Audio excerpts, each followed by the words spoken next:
a paper on paper orphans, an analysis of the growing supply side of child trafficking through orphanism in Africa.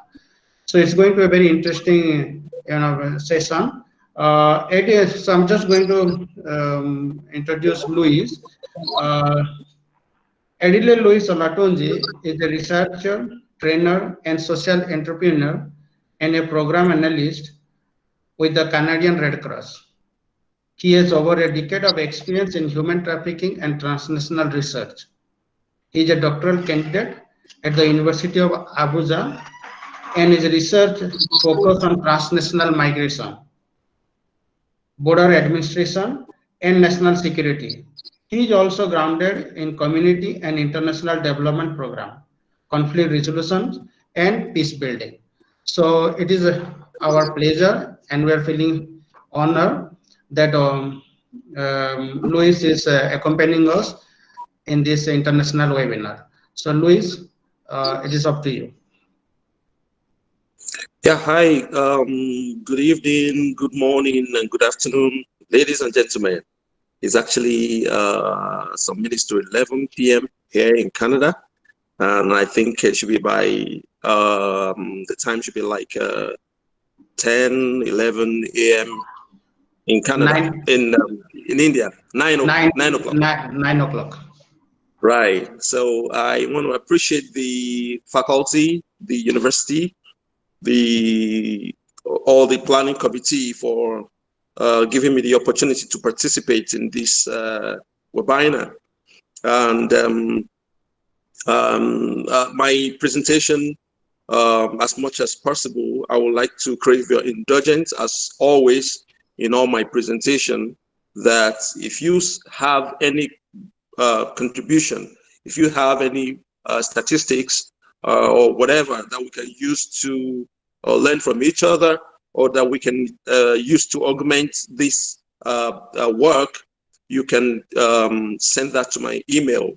That is, I'm going to make available after the presentation. As much as possible, I'll try to run through the presentation so that we can have some time to also share from each other's experience, because I know that the issue of paper orphans or orphanism is a challenge everywhere. So the topic, as you can see here, it's paper orphans, an analysis of the growing supply side of child trafficking through orphanhood in Africa.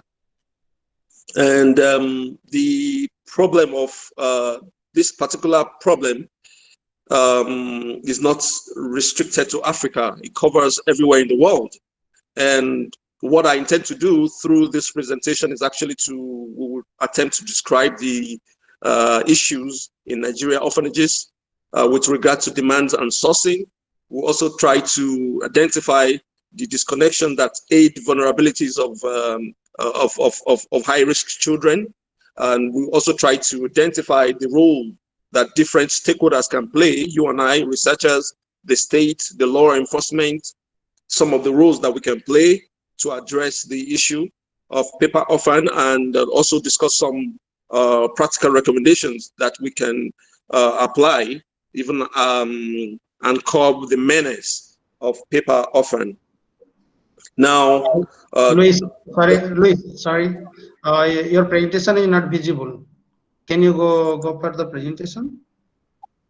Can you see the presentation now? No. Oh, okay. Hold on.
Okay.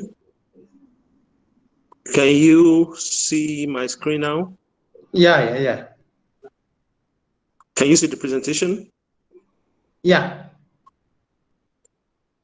Okay. Maybe I should just present it this way without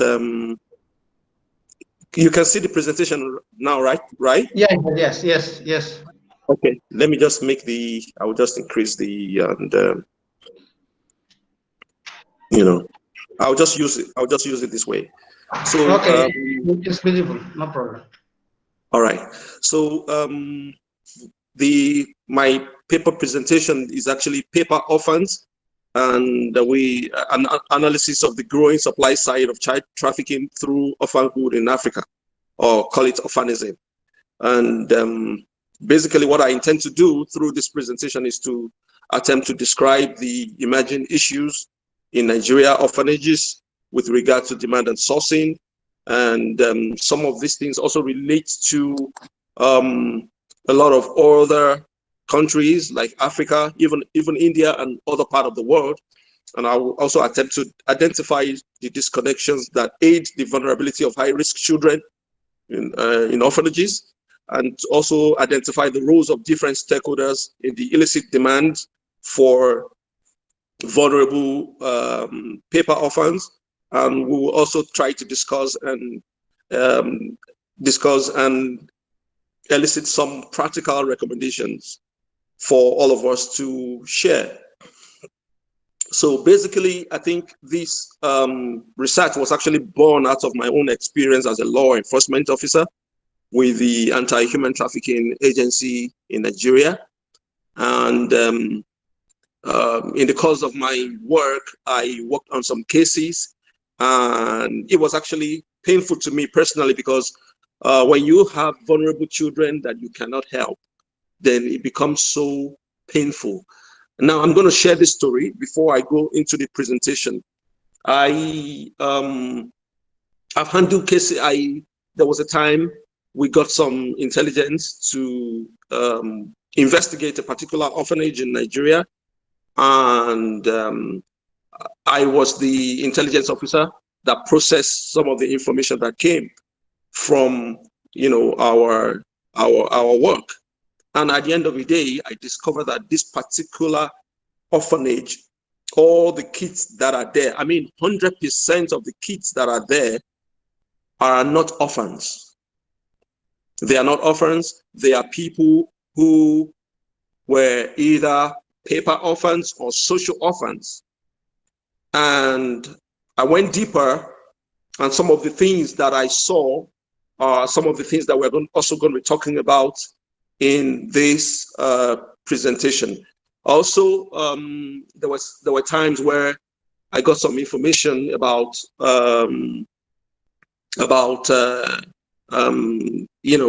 people who come into the country to actually adopt orphans. And some of my intelligence also shows that some of these people a lot of them don't follow due process in the adoption of a lot of African children. So that was the reason, the bane of the reason why I went into this research. So Dr. Nelson Mandela said something, said there can be no keener revelation of a society's soul than the way in which it treats its children. So this statement is actually very true about all our environments, all our societies, be it in India, be it in Asia, be it in Africa, be it in America. The way a society treats the children principally essentially reflects the moral, the system that is at work in that particular environment. So orphans, I'm sure a lot of us are conversant with who orphans are. And orphans can be a child under 18 whose parents are dead. It could be a child under 18 that is deprived by death of one or usually both parents. Orphan can also be a child whose parents have died. are unknown or have permanently abandoned them. So the classical case of an orphan that is, acceptable classical case will be that it's only a child. An orphan will be only a child who has lost both parents due to death. Due to death, they are the only one that fit into the definition of an orphan. However, legally, an orphan is a minor bereft through death or disappearance, of abandonment or desertion by or separation or loss from both parents. Both parents has to be involved for a child, legally, for a child to actually be an orphan. Both parents has to be involved. And I'm sure a lot of us also have different experiences and different definitions or nomenclature or through which we have defined the social problem of orphanism. So orphan and other vulnerable children are susceptible, just like, to a degree of physiological, psychological, and social exploitation because of their state. Orphans do not have parents who care for them. And most of the time, even when they are in orphanages, they are not well cared for, like when they will be with their parents. So the people who are in this category, they fall into different psychological, physiological, social, and mental issues that they have to battle with. Now, there are different types of orphans, which I also want us to talk about. Now, there are what is called a maternal orphan. And a maternal orphan will be a child whose mother has died. A paternal orphan will be a child whose father has died. And a double orphan, as popularly addressed, is a child, teen infant, who has lost both parents. And then social orphan, which is some of the major issues that we have everywhere in the world. Social orphans are those who are also minors who live just like orphans, even while both of their parents are alive. So these guys are described as orphans. They live as orphans. They live in orphanages. However, they are not orphans. They are where they are because there's no one to care for them. And then we find these demographics in a lot of places. So causes of social orphans, social orphanhood includes substance abuse, parents who cannot take care of their children because they abuse substances. Social orphanhood can also happen because of abuse or neglect. Parents who live far away from their children, or when a child is born as an illegitimate child, as very popular in a lot of culture, or wanted pregnancy or wanted child. And we have negative characteristics of parents and bad treatment of children. And specifically in a lot of African environments, and I know to some extent even in India, we have a lot of cultural practices that are causes of social orphanhood. For example, in Nigeria, we have there's some particular culture that they demonize children. They identify them as witches. Maybe a priest will just say, you are going to give birth to a child, and that child is a witch or a wizard. And once a child is labeled as a wizard, such children, you cannot live with them in your home. Sometimes they are stoned to death. Sometimes we also have situations whereby when you give birth to twins, the culture says that you can't have, because they're going to bring bad omen to the community. So you have to kill one of the twins. It still happens in some community up to today, even in Africa. I know of Nigeria, some cases, some places in Nigeria, though they are not popular, but some of these things still happen. And these are cultural practices that drives social orphanhood. So a caring mother would prefer to give out the child as against killing the child. Now, paper orphan are those who are removed from their biological parents using duplicitous misrepresentation. They are sourced from kidnapping by criminal organizations, or they are harvested from birth through popularly what is known in Nigeria as baby factory, or what is known in India as baby farm. So some of these guys are sourced. It's not because they don't have parents. They actually do have parents, but they are sourced just like any other commodities from the streets. That is paper orphan. And we have a lot of people in many orphanages in the world. The larger population of orphans, especially in developing countries, they fall into this category. For example, there are nearly, according to UNICEF, there are about 140 million orphans globally as of 2015. So we have about 61 million are from Asia. We have 52 million in Africa. We have 10 million in Latin America, and about 7.3 million in Eastern Europe and Central Asia. This is the figure of orphans. So orphanism and child vulnerability remains a major challenge in developing countries, particularly in sub-Saharan Africa.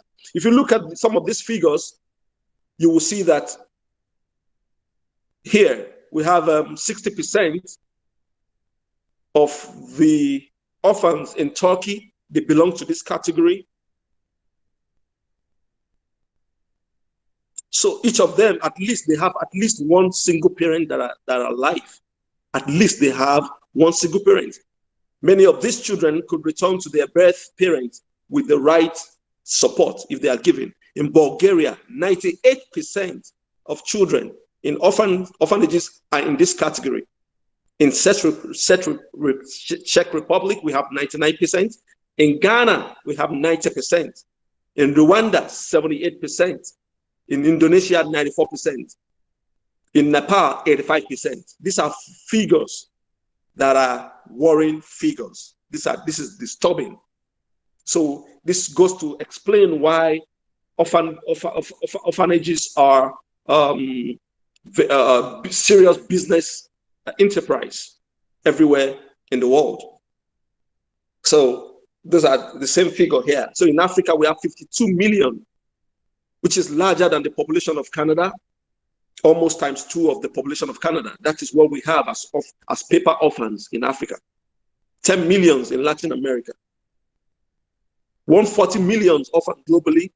At least 80% of what we know as orphans, they belong to this category. Now, paper orphans, specifically to Nigeria, we have, like, Nigeria is among the top 3 countries in the world, next to China and India. As of 2012, it's more than that now. This is the last statistic that I got. We have 11.5 million orphans in Nigeria. So many of these orphans, they live, in documented and undocumented orphanages that spreads across communities in Nigeria. Then many of the orphans in Ethiopia, also Kenya, Ghana, a lot of sub-Saharan Africa are unable to meet the needs of the orphans in their orphanages. Many of the orphanages cannot meet. Even the government of Nigeria does not have the statistics of orphanages in Nigeria. We do not have it. The Nigerian government do not have it. So, and most of these children are sourced from many places. Most of them are harvested at birth, as discussed earlier. They were even sold before they come to experience life. They were sold before birth. Before their birth, before they come to know life, they have been sold off. They were given away. A lot of them, based on my own personal work and this research, they are kidnapped from places. Some of them, they are being looked for by their parents. There are some of the kids that has been declared as missing kids. but they are in orphanages in a lot of places in the world. And then a lot of them are also sourced through child trafficking. Child trafficking is a pipe that feeds orphanages. A lot of children are trafficked from communities, from their local communities to a lot of orphanages. Then we have illegal missionary education who come around to kidnap children for orphan purposes. They are procured from parents also. It is interesting that a lot of parents also do give out their children. They give out their children. Some of these parents sell their children. Some give the children out willingly because they couldn't take care of them. Some give them out because of some of the social issues, cultural issues that we have discussed earlier on. So, these are some of the sources of paper orphans. So, for what purpose? What are paper orphans used for?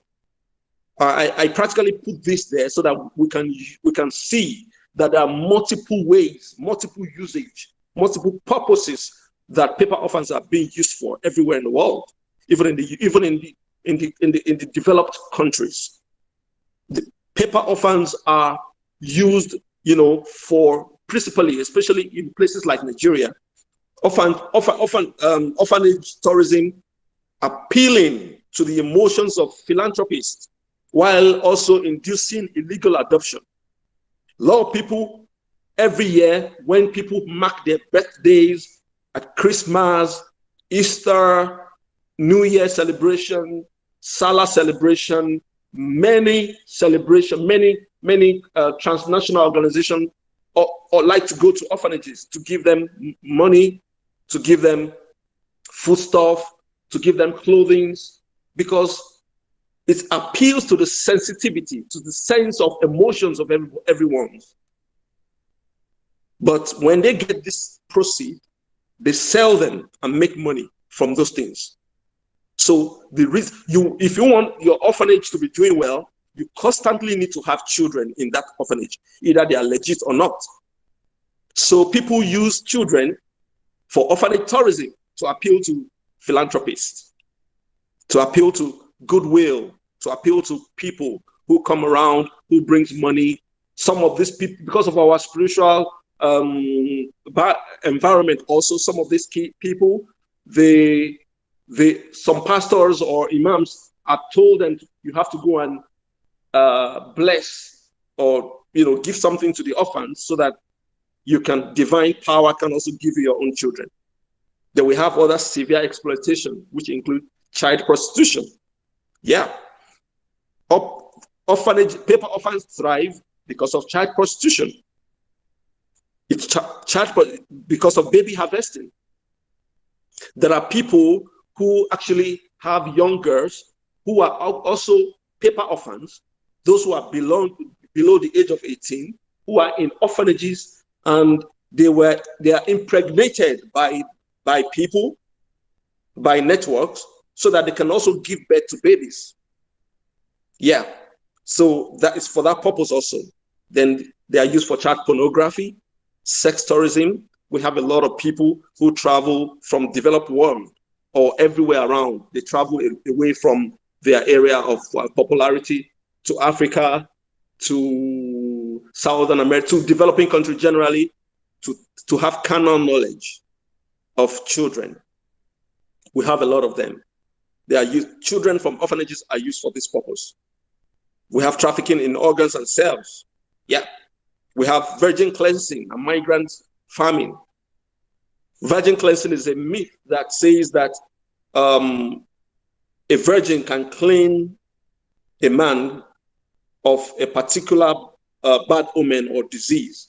For example, up till some years ago in Southern Africa, Southern Africa generally, when I'm in Ethiopia, Southern Africa, this is very popular. And even some part of Nigeria also, virgin cleansing. And the only way you can access virgin is when you have them as babies.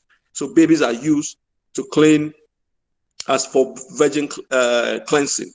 And then we have some of them for ritual killings, child benefits, fraud, forced marriage, domestic servitude, child sojourning, drug peddling, child pocketing, child street begging that is very popular in the Almajiri syndrome in Nigeria. We have this, or street begging in other countries, also in India. Then we also have sweatshop display, forced labor in farms and factories. Children are used for these purposes. Children are used for these purposes. There was one of the, in one of my cases, I have interviewed people who told me that children are used for all this, including ritual killings. Children are used for ritual killings. So also, I need to connect. We're connecting this to also child trafficking. The child trafficking, most of the children, paper orphans, are trafficked children. They are trafficked children. So the trafficking law should apply to paper orphans. So we have child trafficking, as we know, is one of the worst form. In fact, is the worst form of human rights abuse, and it has become part of the global multi-billion dollars in the world. It's affecting nearly every country in the world.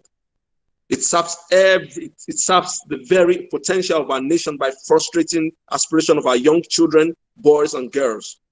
Human trafficking remains a great threat to our economic development, advancement, human capital in the short and the long estimation. So it's a weapon against children and young people specifically. So for example, in Nigeria has the highest number of victims of human trafficking in Africa, and is one of the highest in the world.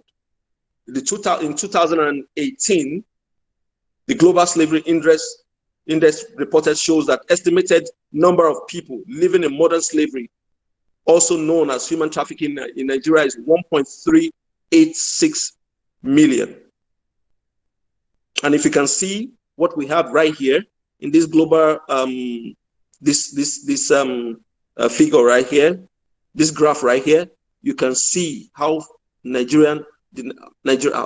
what shows that Nigeria is one of the highest in the world.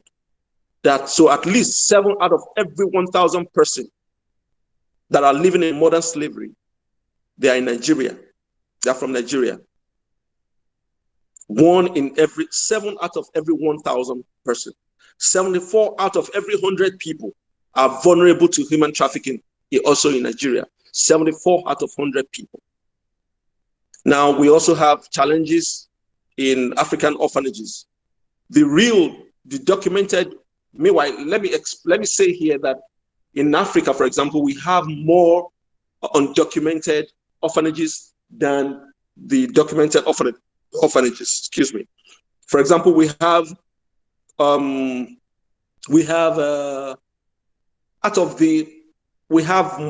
over 80 to 85%.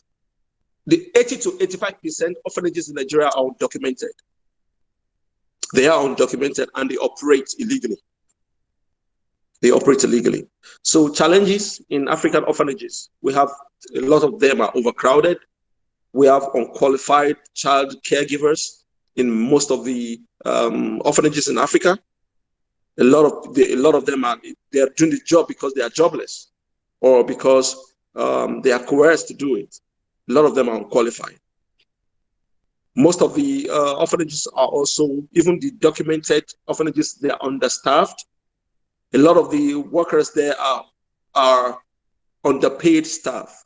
And when people are underpaid, there is no, they can go to any extent to make sure they get extra money, which includes child trafficking. Then we also have undocumented children. We do not have statistics in Africa. So most children are undocumented, they are unregistered. Then we have problem of corruption. This is one of the reasons why we have, those are some of the challenges to orphanages in Nigeria.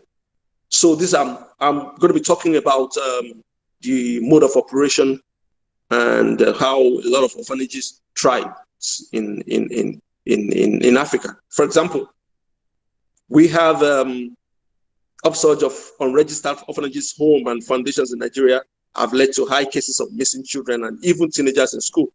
A lot of people are kidnapped, maybe on their way from school. A lot of kids are kidnapped. They are taken straight to orphanages. So people are looking for their kids, but they don't know they're in one orphanage or the other, because what they do pretty much is actually when they kidnap from a particular state or province, then these kids are taken to another provinces where they will not, nobody will identify them. So this also have led to disappearance of babies in hospitals. A lot of people give birth to children in hospitals and those kids disappear. Even in churches or marketplaces, children disappear,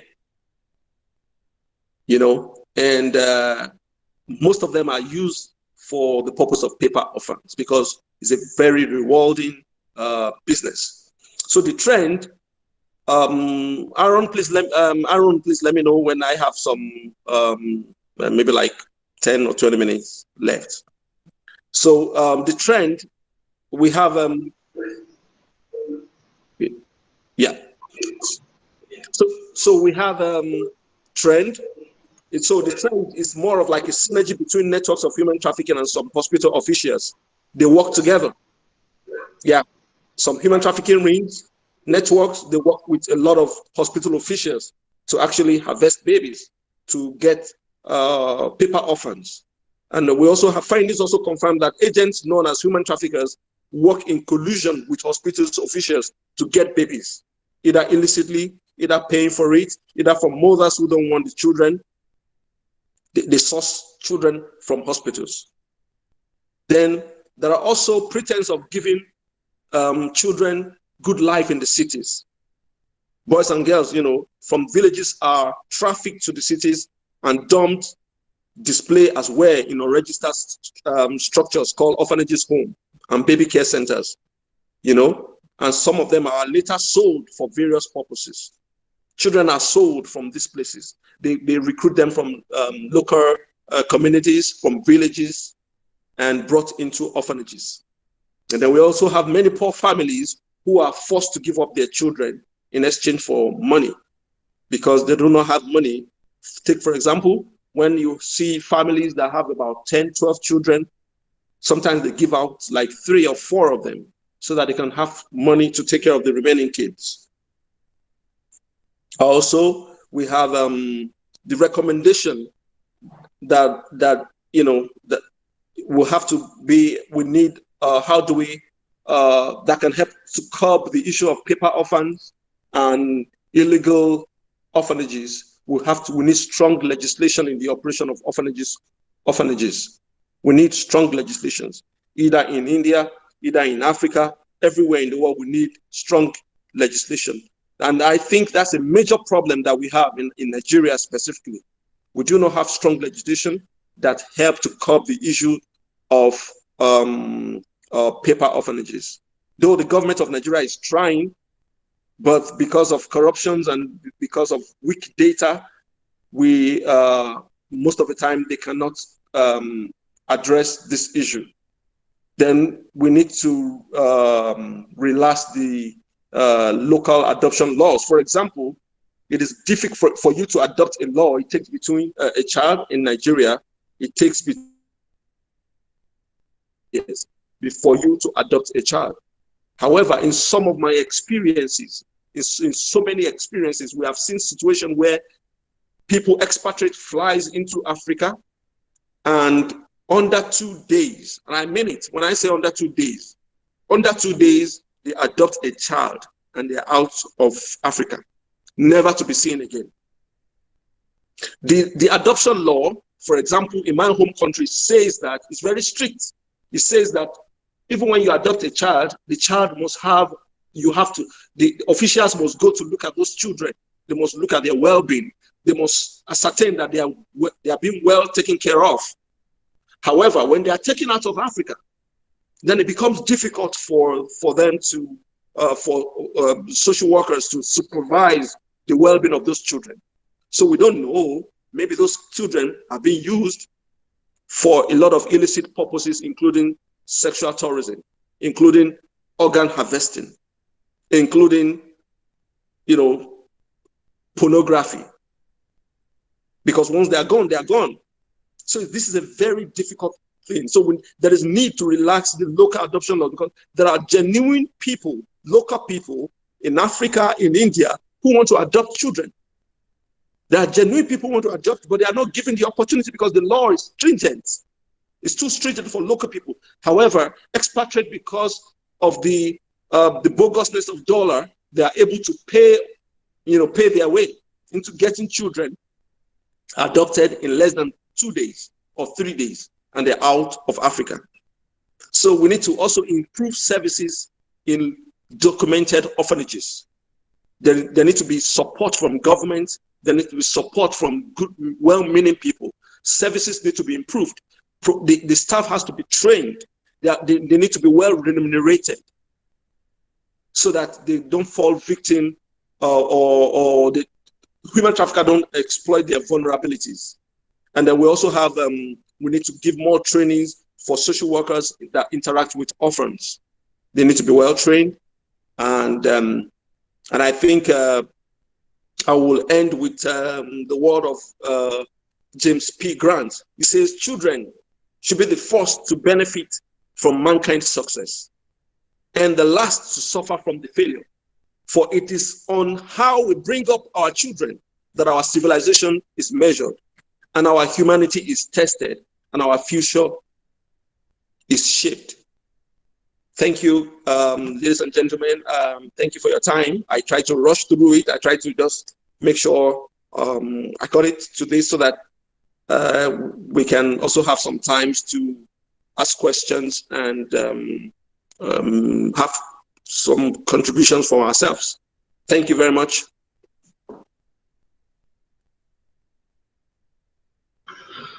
Thank you very much, Luis, for this wonderful session.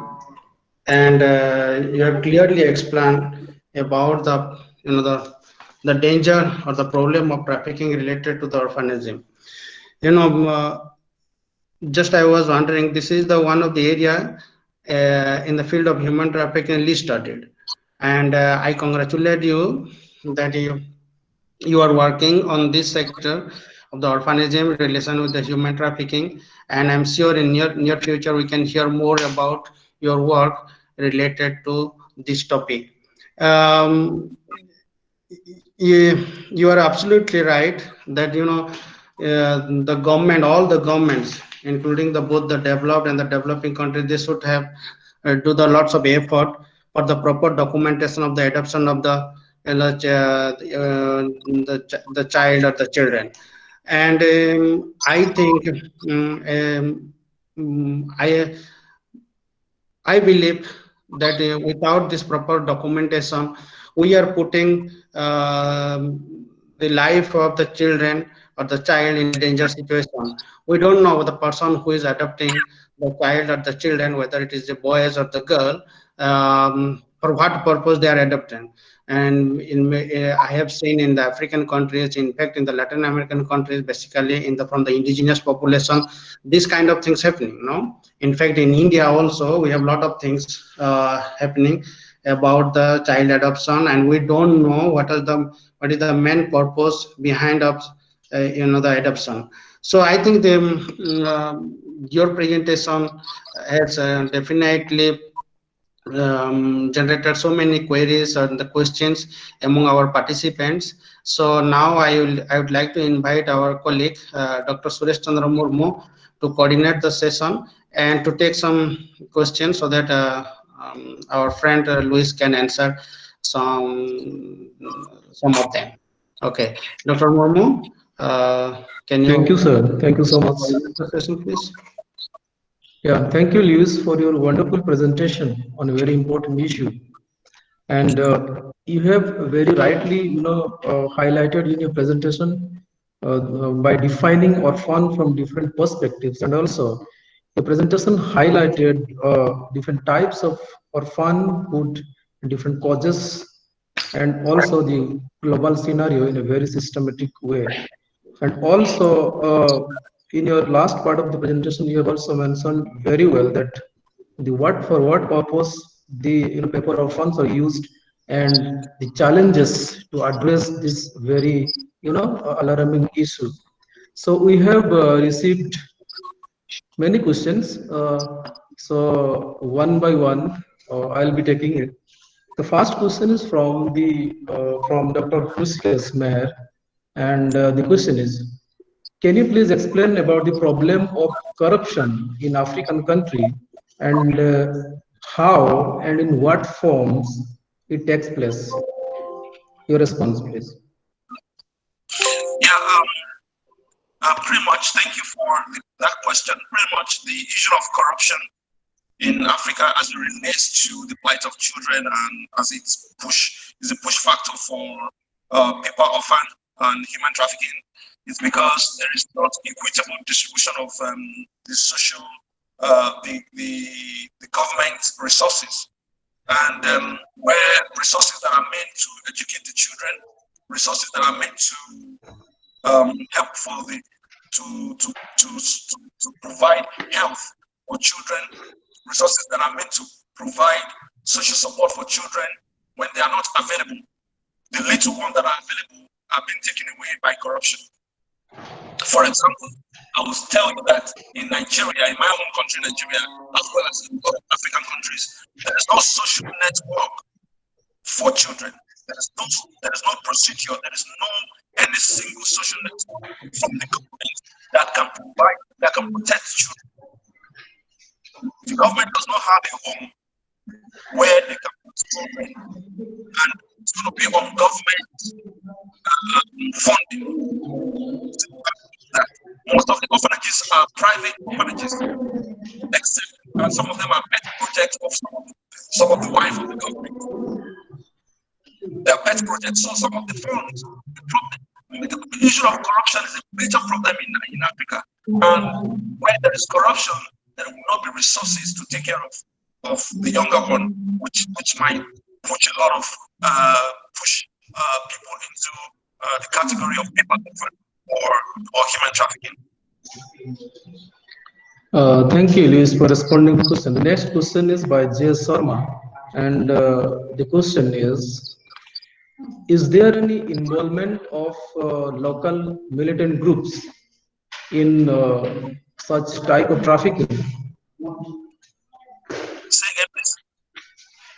Is there any involvement of the local militant groups in such type of trafficking?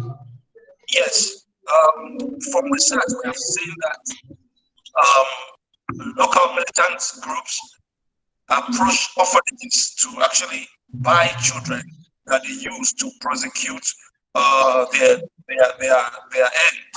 We have in sub-Saharan Africa generally, a lot of children are kidnapped from their mothers, or we have cases where the particular child, I think about 7 or 8 years old, she was arrested by the military back in Nigeria, and she was actually laid on to actually detonate herself. Unfortunately, the bomb didn't go off.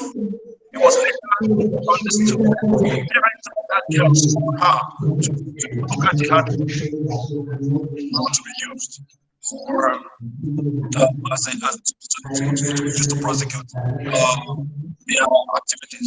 So we have a lot of activities of this people procuring children from orphanages, local where children are for their homes. They also kidnap them also for their to prosecute their interest.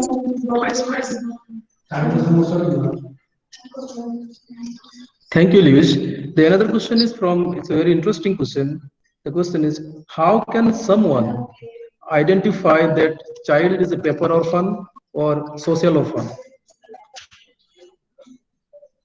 Yeah, thank you very much. Actually, there is the issue of paper orphan and social orphan. Paper orphan is actually and social orphan are very close. They are very related. Paper orphan. I want to bring up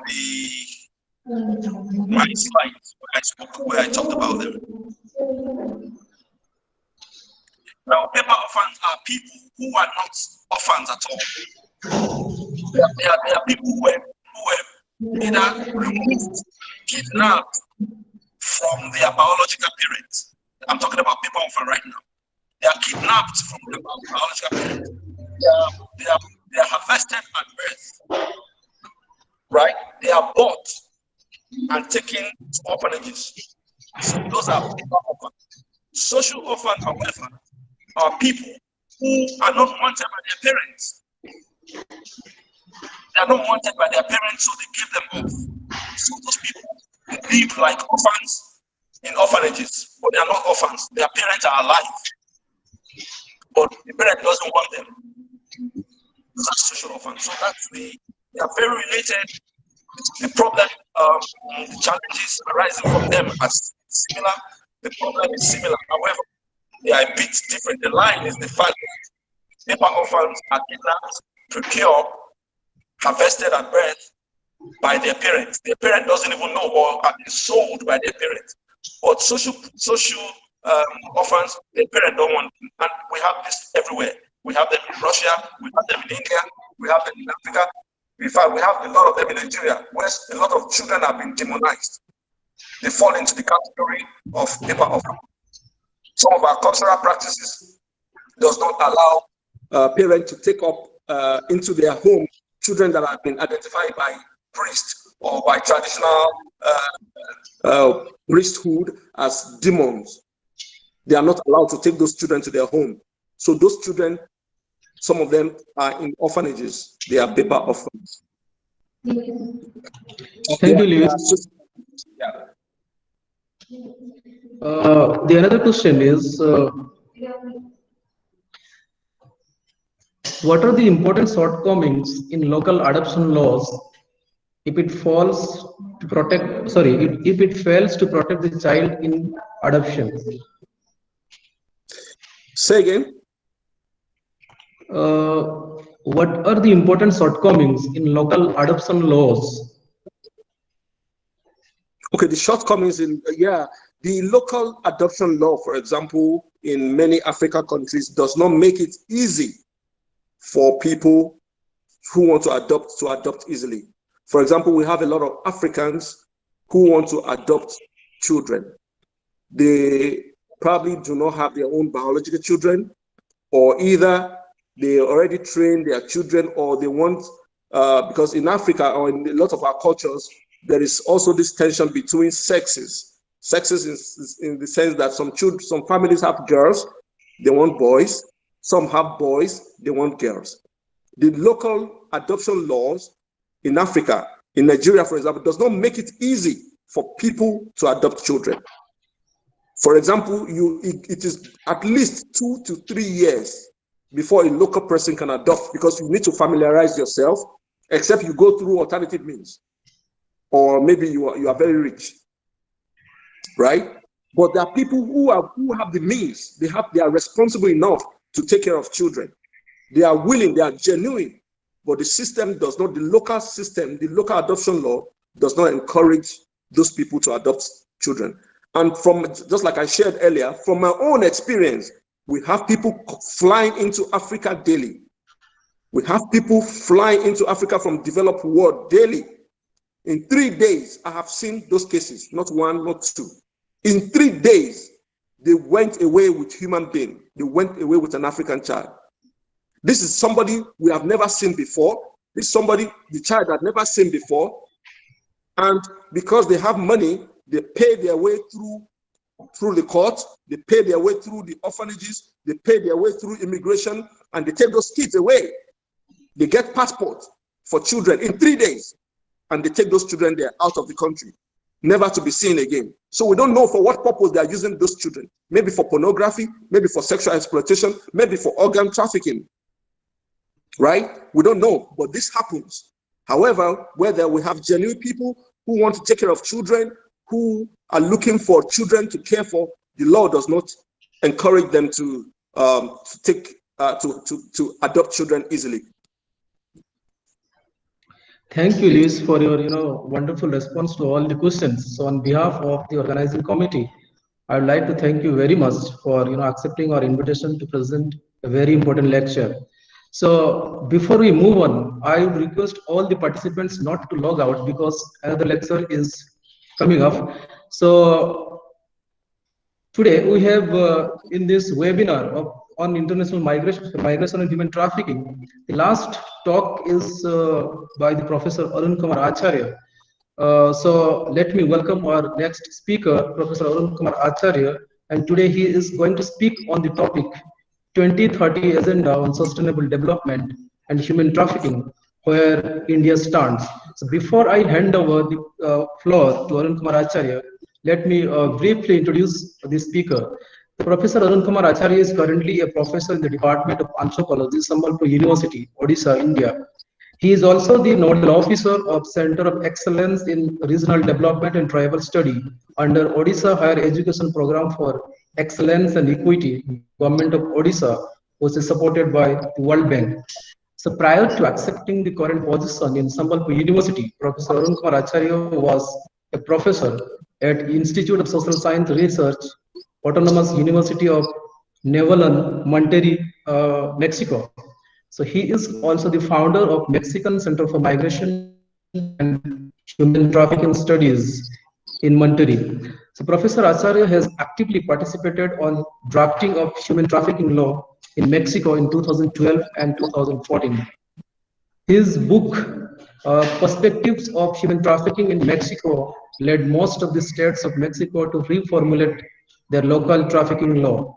He has also published more than 50 research papers in various international journals on issues of migration, human trafficking, gender violence, and human rights. He has also authored 8 books on migration and human trafficking in Mexico. International Labour Organization and International Organization of Migration, Geneva, invited him to deliver a lecture on migration and human trafficking in 2010 and 11. In 2015, World Bank, Washington, D.C., has invited him to deliver a lecture on fragility of Mexican state and gender inequality, the case of trafficking in women. So he is also the member of National Council on Science and Technology Level 2. So he was also visiting professor to different universities in USA, Italy, Spain, and Canada. So apart from that, he has also presented research papers in international conferences in more than 20 countries. So with this brief introduction, now I request Professor Arun Kumar Acharya to deliver his talk. Professor Acharya, the floor is yours.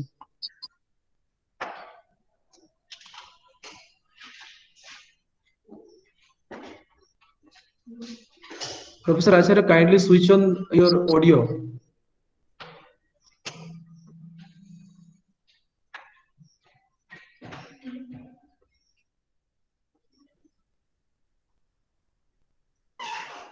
Thank you, sir. Yes, Rasunji. Presentation Rasunji.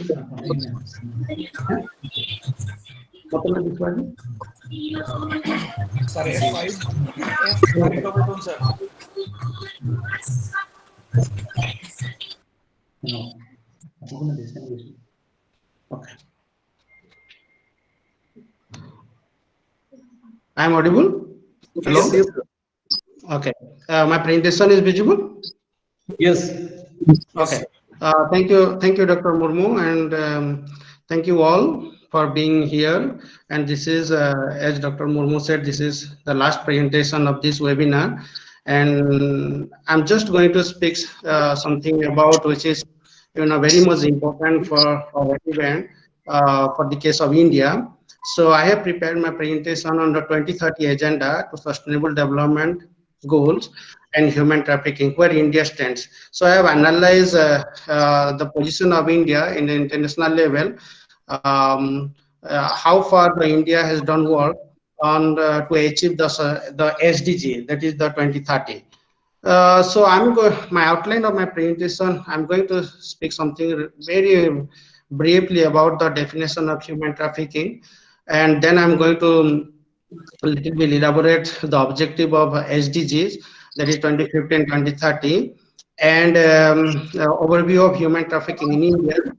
And I'm also going to just speak something about the international and domestic legal instruments that is happening in India, and what are the international instruments ratified by the government of India. Then I'm going to conclude on the human trafficking and SDG and the position of India. So this is my brief outline of my presentation. And as last 7 days we have discussed about the problem of human trafficking. So I'm sure all our participants they knows the definition of human trafficking. This definition of human trafficking is famous as the Palermo Protocol. So they have clearly defined the three aspects of human trafficking, that is the actions, means, and the purpose.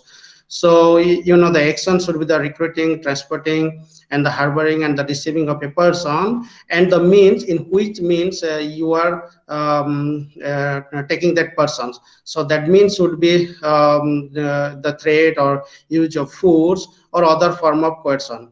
And for what purpose? It's very much important, the purpose of the trafficking. That in Palermo Protocol it is written the purpose is the exploitation, and the Palermo Protocol clearly explains the different type of exploitation. The important thing, the exploitation, the sexual exploitation, post love, service. So just just keep in mind about the post labor, which later in the late part of my presentation we are going to discuss about that one, because that is coming on the Indian Penal Code. And the types of human trafficking, Dr. Husikesh Meher on Saturday, he explained clearly about the types of human trafficking that is happening in India. So that is a domestic servitude, agriculture worker, manufacturing. Then we have so many trafficking victims in the construction sectors. Basically in Odisha we have one problem, that is the Dadan migrants. So many of these Dadan migrants, they are happening to the construction sectors, and they are falls in the trafficking network.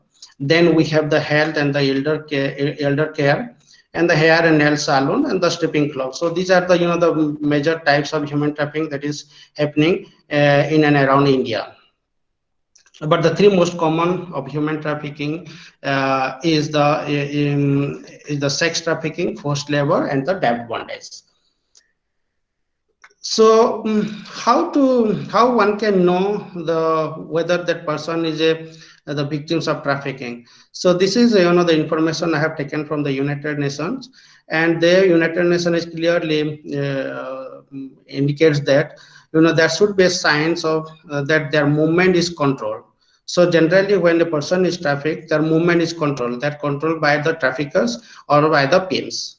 Then in many cases they have the false identity or the travel documents. Now Luis also explained about that one. In case of the child orphan, they get the document, the false document. Sometimes the false documents to take the children from one country to another, and they have no access to their earning. This is very much important.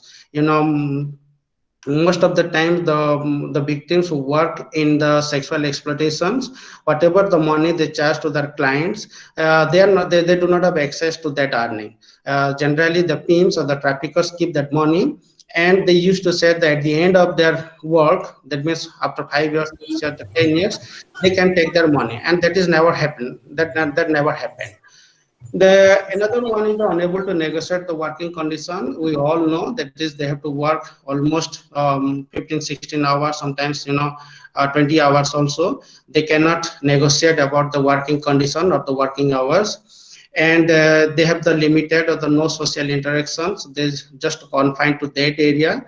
They are not allowed to visit to any persons or any friends. So they have the limited interactions, and they think that they are bonded by the debt.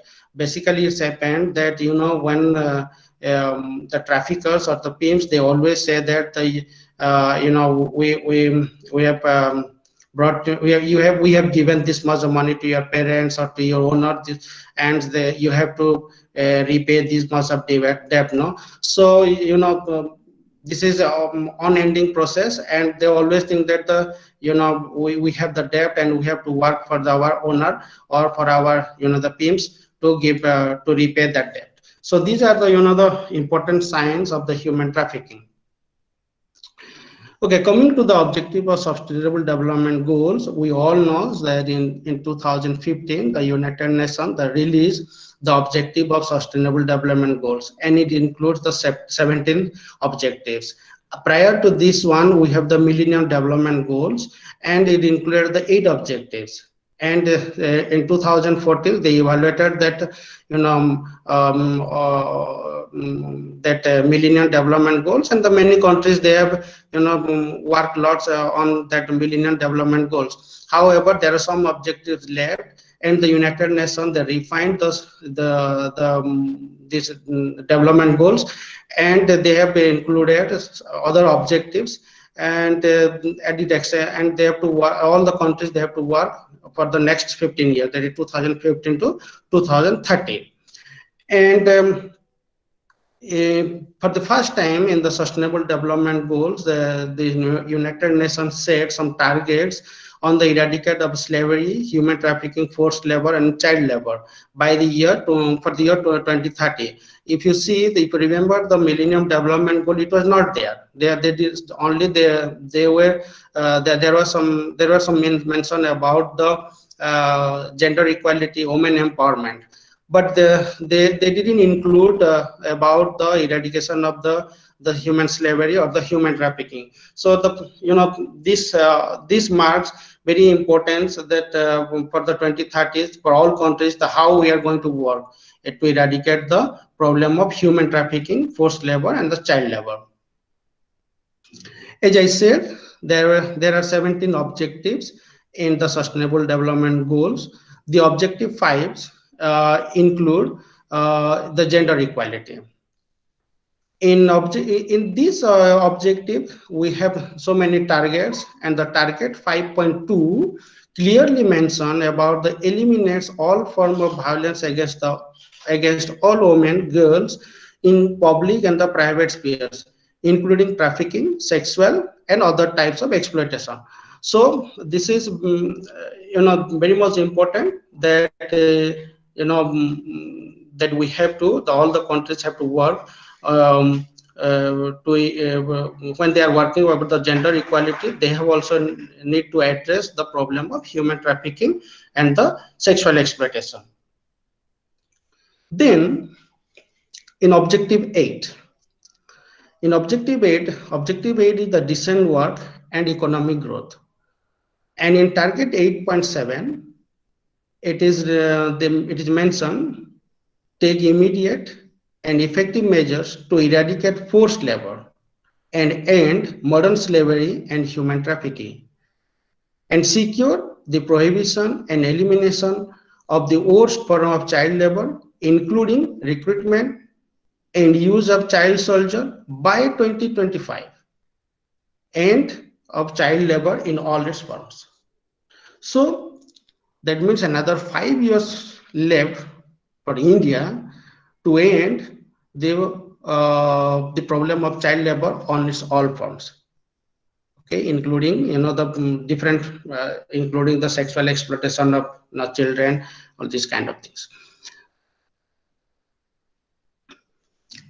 Then in objective 16 is the peace, justice, and strong institution. In target 16.2 it mentioned that end abuse, exploitation, trafficking, and all form of violence against and the torture of children. So again, in objective 16, we have the United Nations address the problem of exploitation and the human trafficking. That means we have the 3 objectives, and 3 objectives we have the 3 targets set by for the 119 countries that they have to address the problem of the sexual exploitation, all form of exploitation, and the human trafficking. And among that, in 2025, we have to end all countries should work to end the problem of child labor by 2025. So this is very much important. Coming to the India, so we all know, India is a source, destination, and the transit country for the human trafficking. And in India we have the so many the metropolitan cities.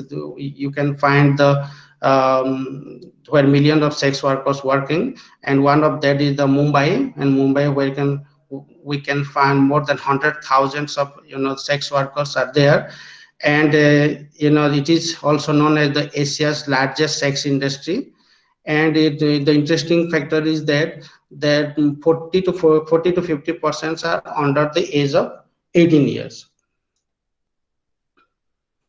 We have taken some information from the National Crime Report, and in 2018, if you see the graph, then the states like the Jharkhand, Maharashtra, Assam, Telangana, Andhra Pradesh, West Bengal, Bihar, Kerala, and the Delhi have the reported number of trafficking cases. No? And the states like Nagaland, Andaman Nicobar, Chandigarh, Jammu Kashmir, Sikkim, Mizoram, basically the northeast state, they have reported the lowest number of trafficking victims. And coming to the types of victims, when we analyze the below age of 18 years, the majority of the victims are the male.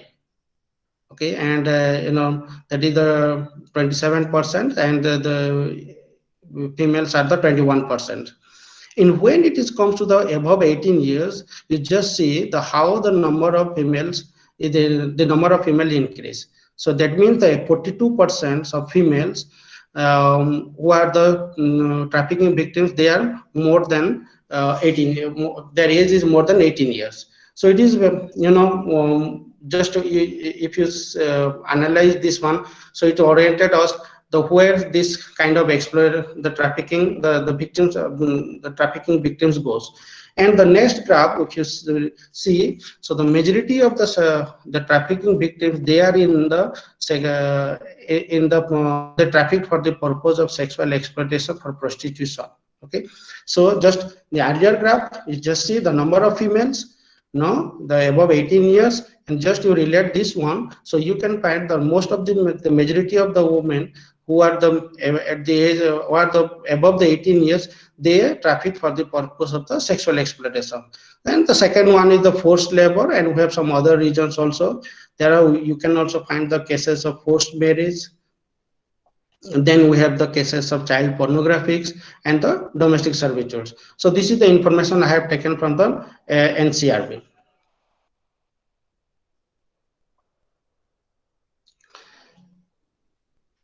What are the important causes of human trafficking in India?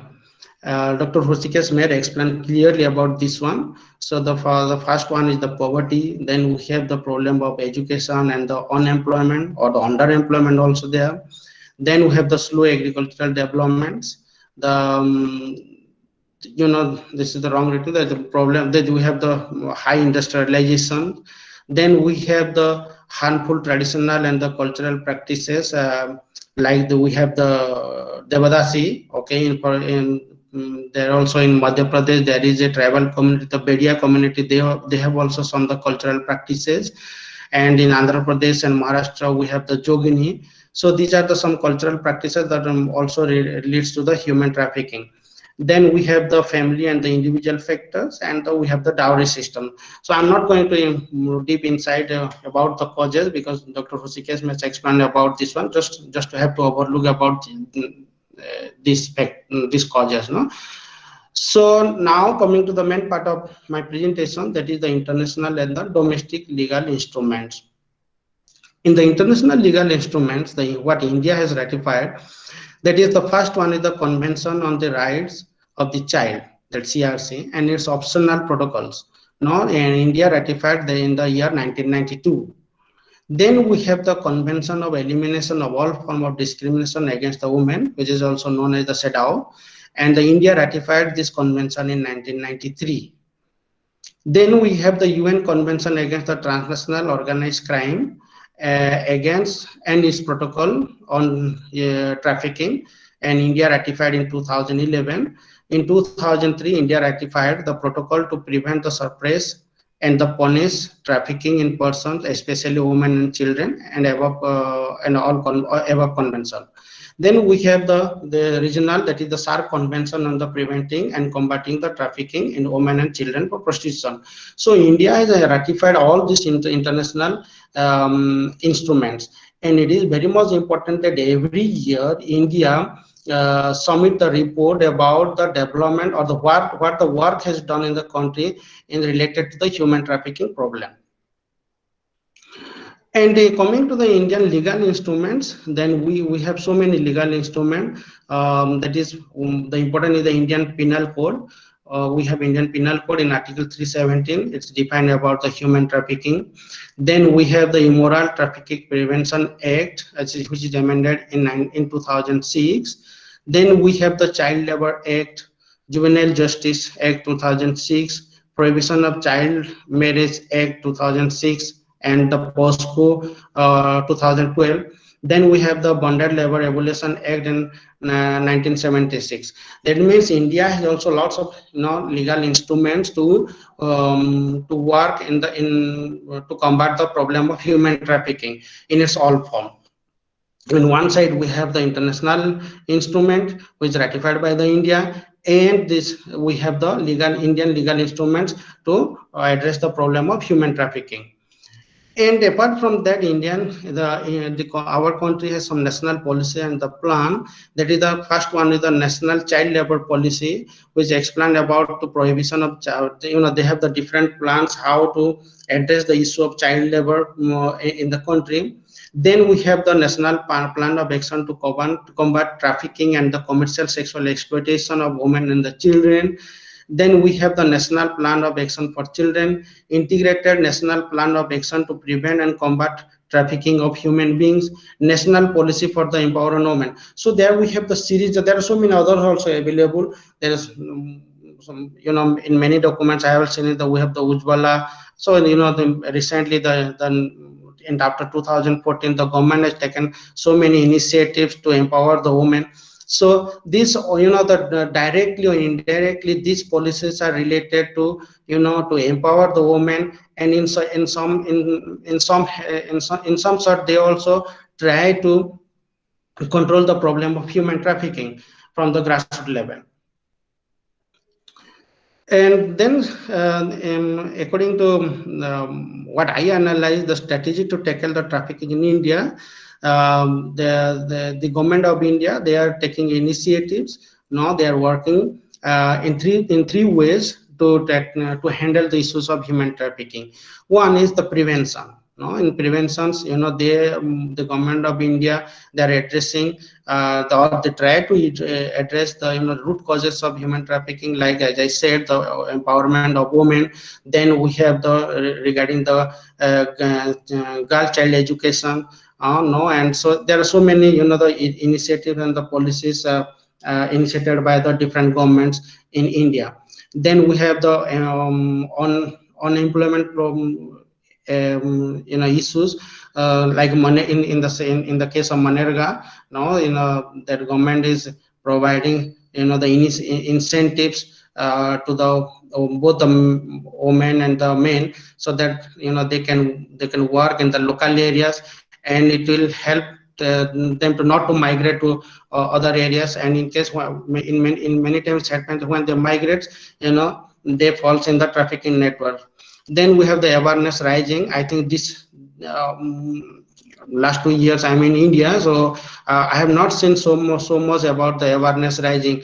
We have not seen any advertisement in the television, in the national televisions. So I think that is the one issue that the government can address. Then we have the effective policy. So now we have to talk about what is the effective policies. So that is very much important.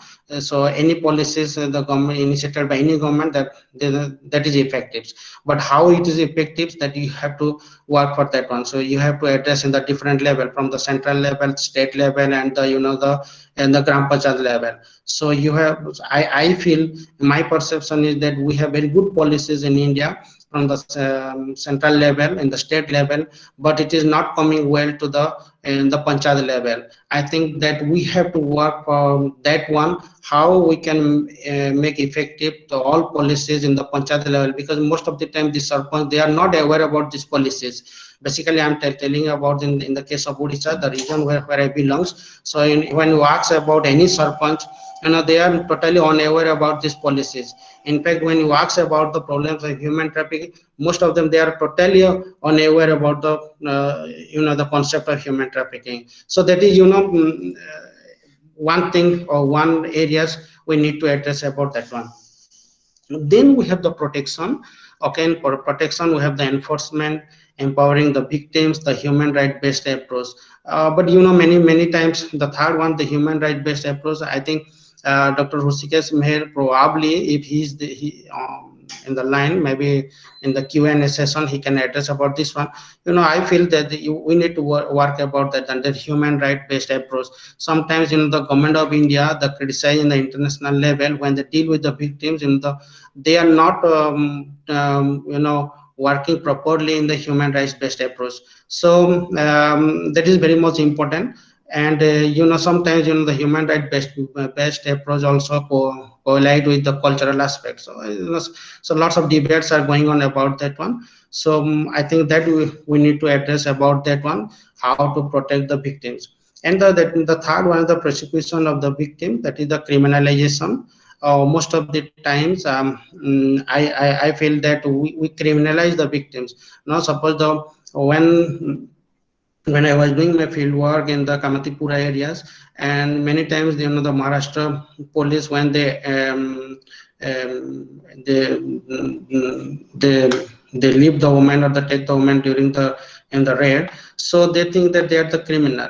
But most of the times we forget that why the woman is there, or why that victim is there. So instead of criminalizing those her activities or their activities, we need to think about that the process why she is there. So it is very much important. Instead of criminalizing, we have to change. We have to deal with the victims, that they are the victim.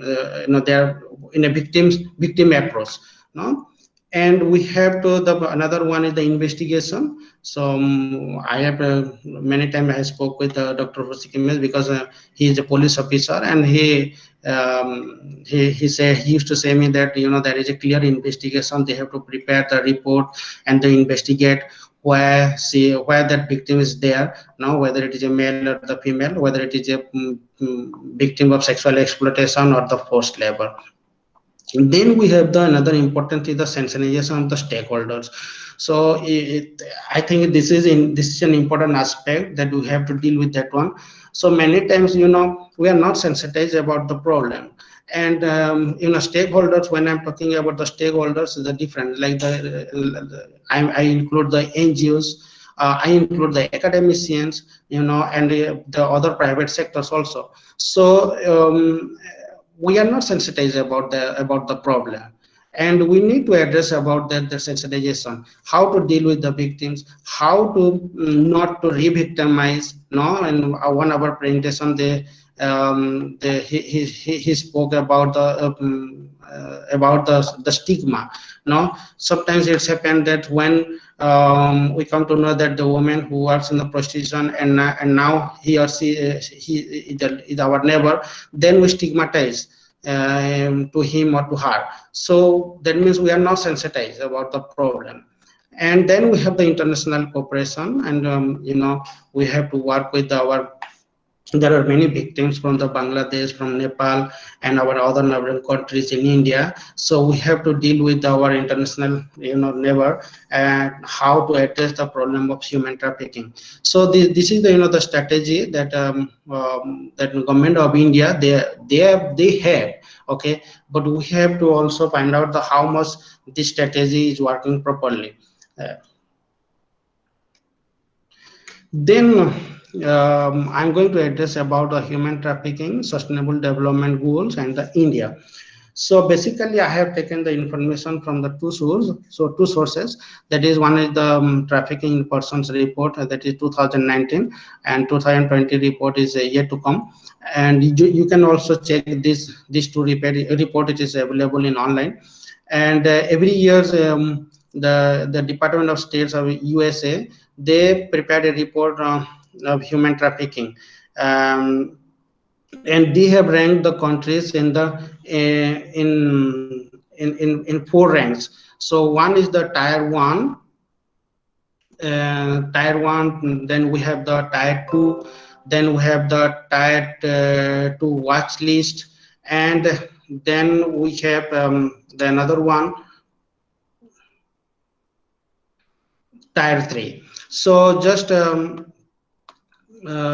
the tier 1, these are those countries who fully address about the trafficking victim acts. No, so they address about the problem of in the three P's, that the protection, prosecution, and the prevention of the human trafficking. And then we have the tier 2. Tier 2 is the countries whose government do not fully meet about the trafficking protection acts minimum standard, but they are making the significant efforts to bring them themselves. No, so India is a tier 2 country, and then we have the tier 2 watch list, and so you can see this from online. And we have the tier 3. Tier 3 is the country who are not taking any steps to combat the human trafficking problem. So India, as I said, India is a tier 2 country. That means that government of India does not fully meet the minimum standard for the elimination of human trafficking. But however, it is making significant effort to do so. That's why the trafficking reports that they put India in a tier 2 country. So what are the recommendations given by the Department of States in this report? So first one is, as I said in earlier, to increase the investigation. No, they have to. There are so many victims you can find in India, but very few investigations are there, and they have to conviction all the conviction of all forms, including the bonded labor. So in very few cases, sometimes when the police officer they come across with the victims, when there is they lodge the complaint, they find any complaint lodged in the police station, they go for the investigation. But we have the thousands of the cases in India, they are not investigated.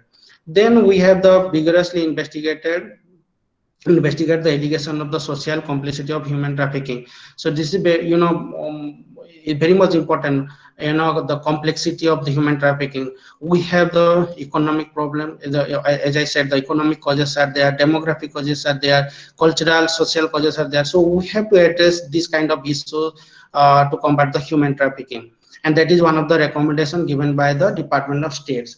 Then we have developed an immediate implement regular monitoring mechanism of government run and the non or the government funded shelters.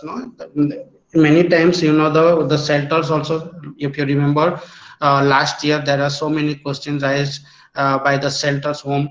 We all aware about the problem of Bihar, where in many times in from shelter homes there you can find that there were the cases of the sexual exploitation.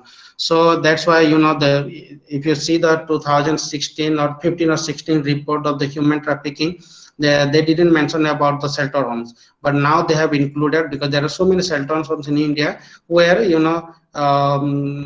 this kind of activities are going on. That is basically the sexual exploitation.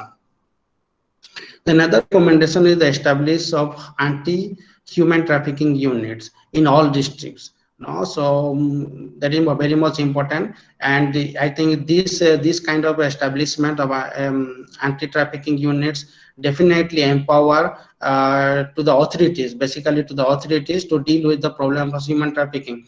Because once they establish this kind of units, then so many programs they can run, and the policies they can implement, the policies given by the central government or state government, they can implement in the areas, in their districts. So it will help to aware both the authorities and the local people about the problems of human trafficking. Because basically what happens, if you go to any tribal areas, the rural areas in any part of India, including Odisha, so it is very for the people who are coming from the Delhi or from Mumbai, it is for them, it is very easy to lure to the victims, because they can offer a job in Delhi or Mumbai, and they can traffic. and Dr. Husikas may explain these things about the, he explained 2 or 3 cases, taking this kind of the examples. Then we have the another recommendation is to increase the effort of the proactive identify the victim by disseminating and implementation of the standard operating procedures of victims identification, the referral, and the train official on their use. Many times it's happened. This is to protect the re-victimization. So if we do not have the control or the data about the victims, we are not visiting properly. Suppose once the victims come out from the rehabilitation centers, we have to make the follow-up about that victims, what she is doing, or whether she is still with her parents or in her residence or not. If she is not, that where she is working. So this kind of information we have to keep, so that we can control, or we can check the problem, the re-victimization. And the most important things I feel about the recommendation, they amend the definition of human trafficking in section 370 of the Indian Penal Code to include the forced labor trafficking and ensure that the force, fraud, and the coercion are not required to prove a child sex trafficking offense. This is very much important, because when a person is the minor in age, and he or she is in the any kind of in the exploitation, then she is treated as the victims of the human trafficking, and it is recommended by the United Nations. So but the Indian Penal Code has not mentioned about this thing, that is the forced labor. That means we have to make the reform in the Indian Penal Code in the section 370. The first thing that we have to include the forced labor. So I think there are few years back when the Dr. Satyarthi, he got the Nobel Prize in 2014, and at that time there was so much movements happening in India to reform the Article 370, if I remember correctly. So I think that is very much important things the government of India to reform the Indian Penal Code and include the problem of labor trafficking. And then another recommendation, they eliminate all recruitment fee charge to the workers. So these are there is other recommendations there, but I feel these are some important aspect that I have to talk. Okay, coming to the Sustainable Development Goal and how India is addressing this issue. If you remember at the beginning of presentation, I spoke about this objective 5, 8, and 16.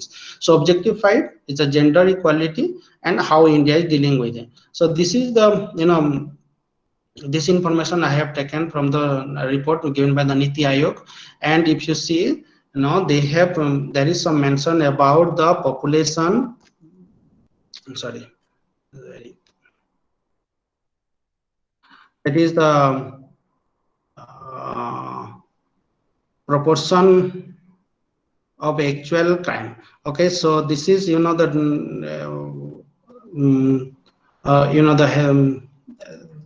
information given by the Niti Aayog that against the children. This is the crime against the children, and this is the rate of crime. The second one, rate of crime against women for 100,000 female. So if you see, there are almost all states, they have reported different kind of crimes happening to the children and the against the women. And this is, if you see regarding the gender equality, only there are 4 states, that is the Himachal Pradesh, Kerala, Jammu Kashmir, and Ladakh. They have the successfully, they have they are the reformer, they have successfully addressed the problem of the gender equality. And if you see all other states, they are in the red, and still they are the aspirants. So that means they have not worked yet to address the problem of gender equality. And gender equality has different targets. So, and these indicators, the Niti Aayog prepared how all states, they're addressing the problems of gender equality, including the human trafficking. Now, coming to the other part of these objectives, the Sustainable Development Goal targets. So what are the targets set by the government of India to address the gender equality?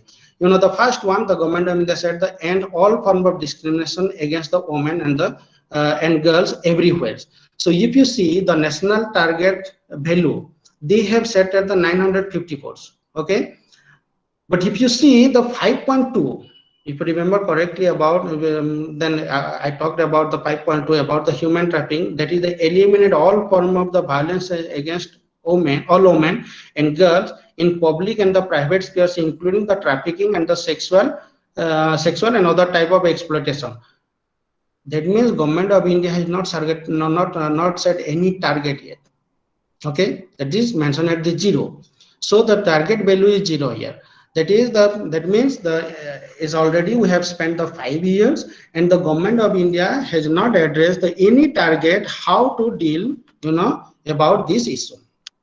So this is, if you see, this is 0 0. That means in all other targets they have set the different kind of indicators where they are working. The government of in all states they are working, but in the case of human trafficking they have not set any target yet.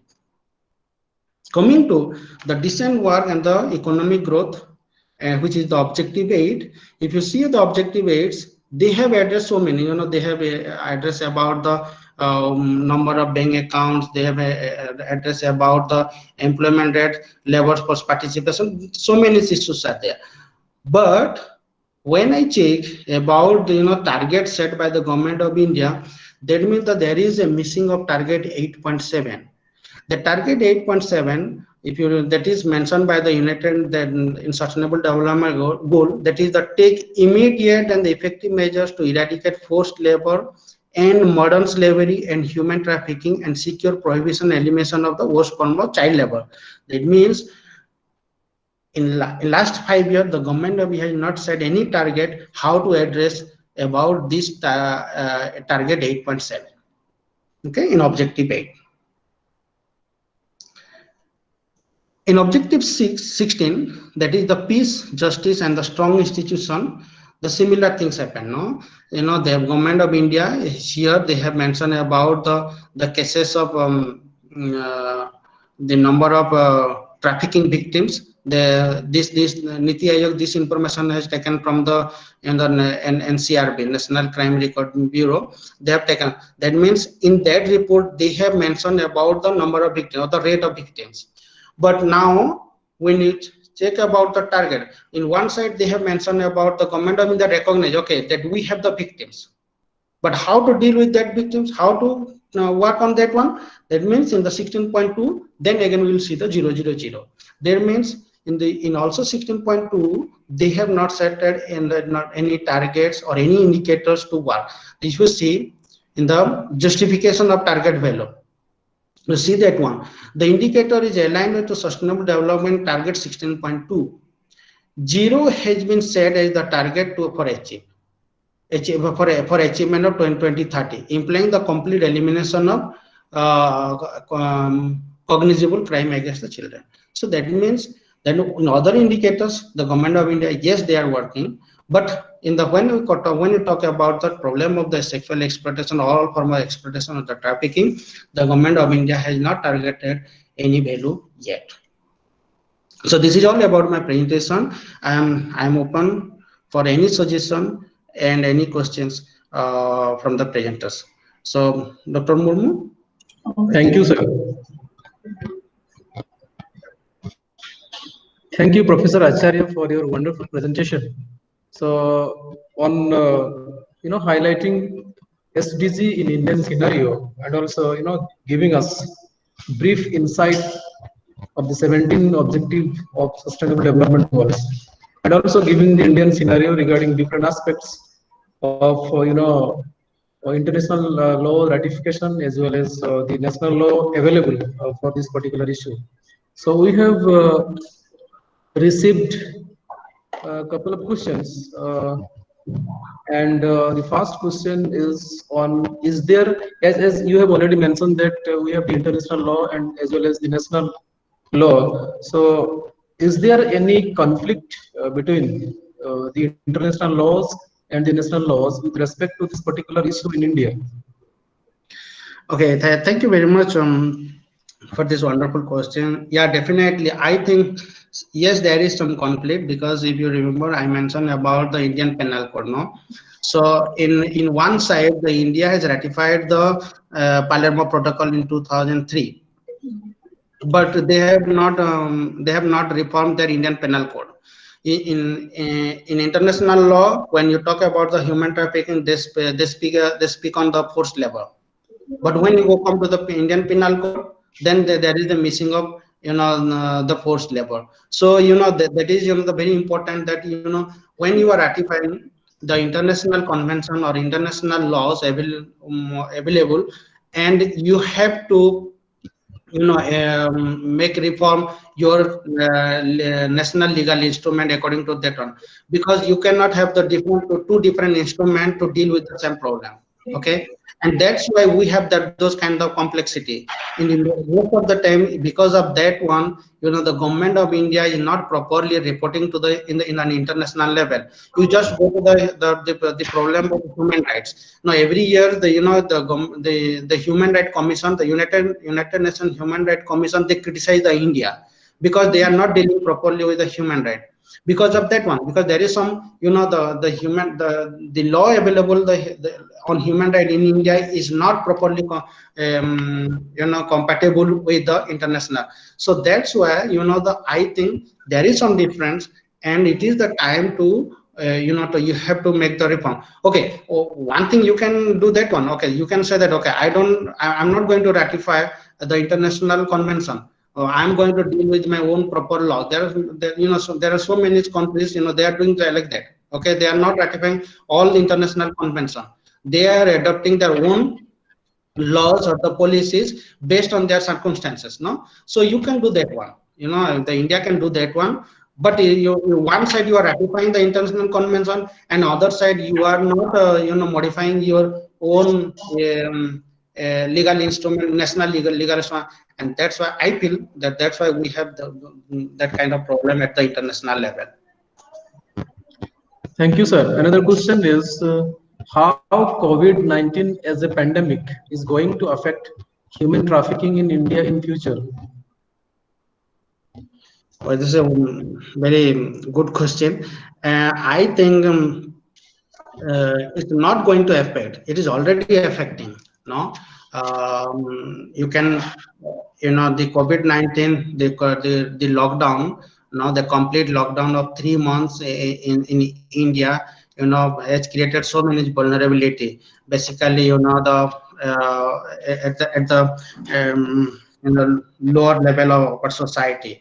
So it's affecting, many times, the family, they are so desperate to get the job or to have the economic security, and this desperation also creating the vulnerability basically to the young girls and the boys. No, and now the traffickers, they know the situation very well, and now they're moving different parts of the country, and they are trying to catch these vulnerable people, and taking for the different kind of exploitation, including the sexual exploitation. So already this pandemic, the COVID-19 pandemic, is going to be I feel this is going to be a very dangerous situation in the related to the human trafficking, because so many families, they are in the vulnerable condition, and the cases are happening every day. You can find the cases in the newspaper. Dr. Hustik has met today. He shared one of the news article about that one also. The cases are coming out. The cases are coming out, and it's going to be the more, I think, grave over the time.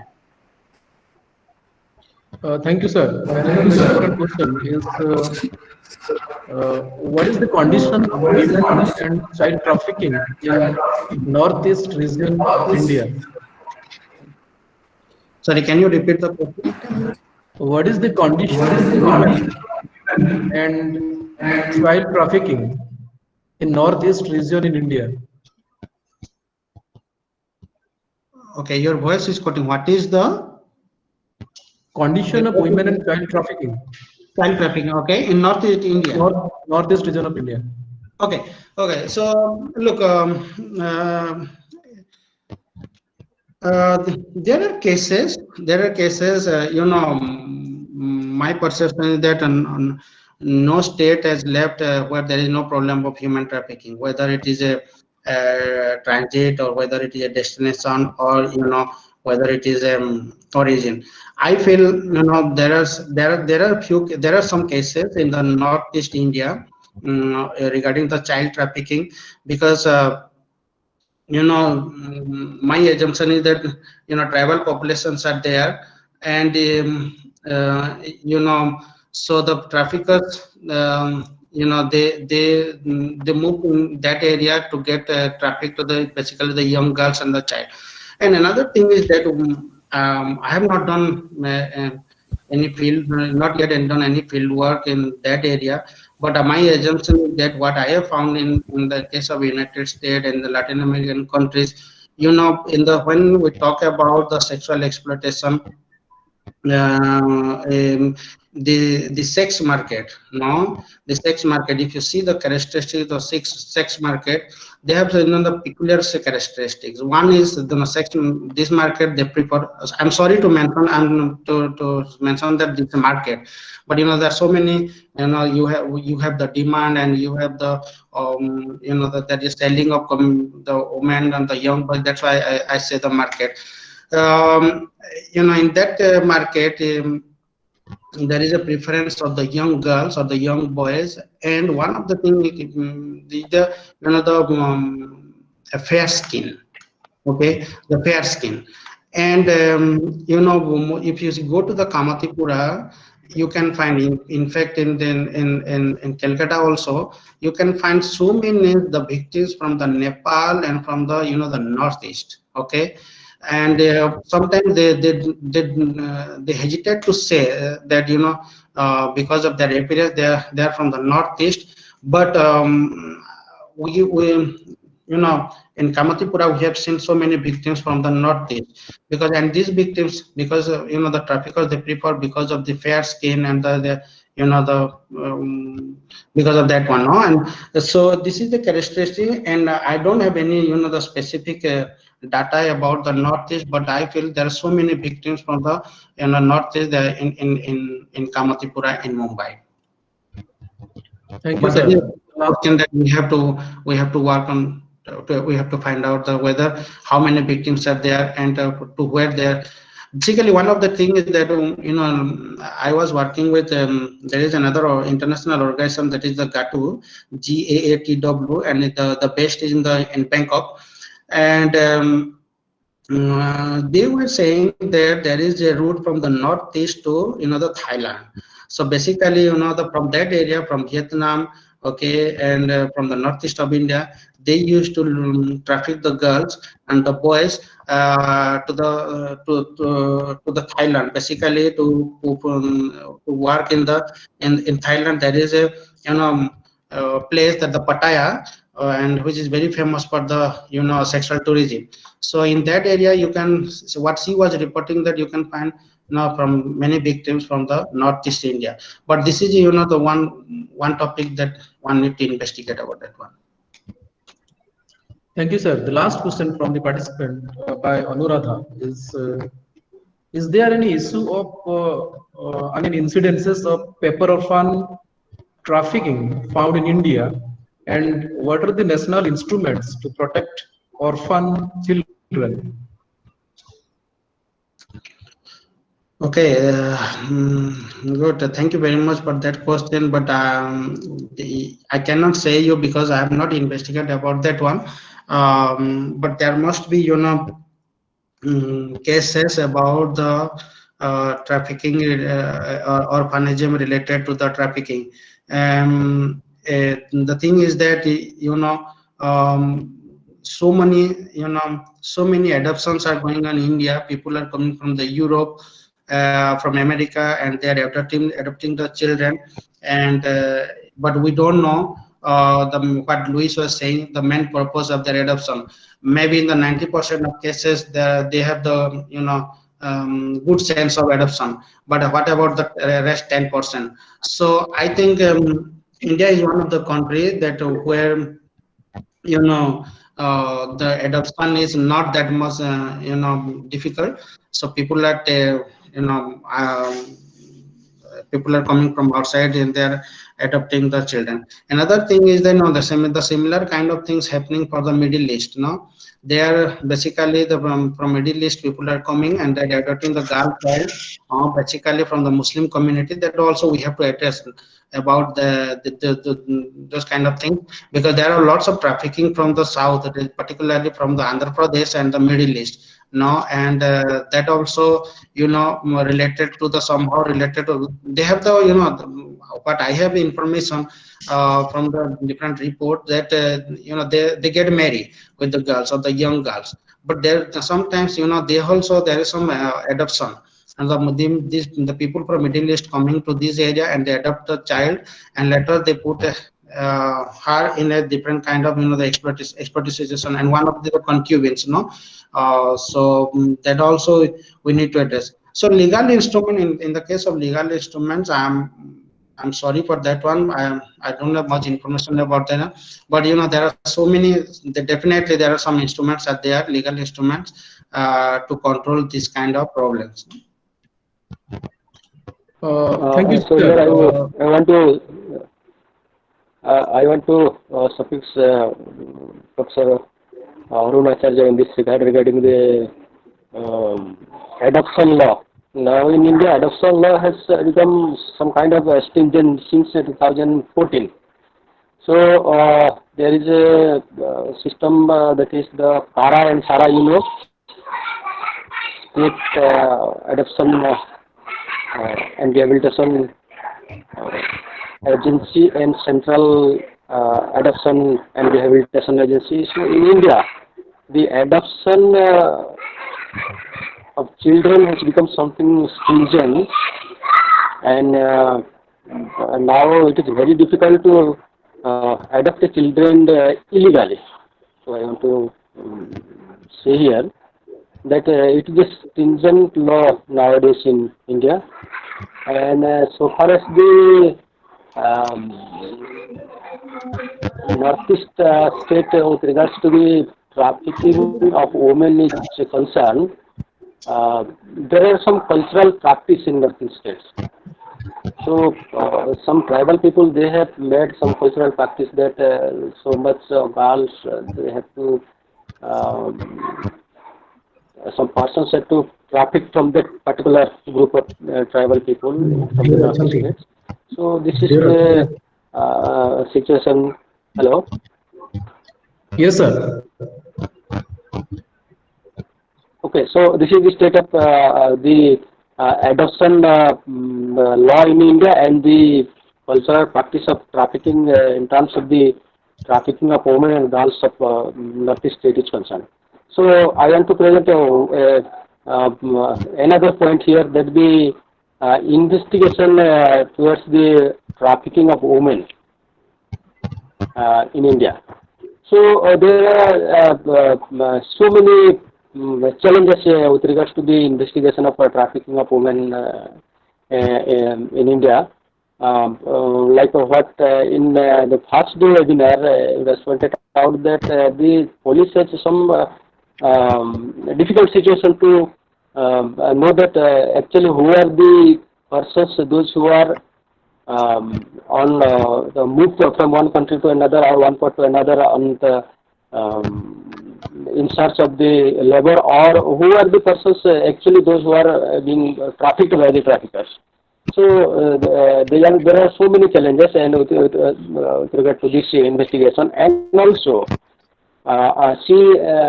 in the anti-trafficking unit operating in India nowadays.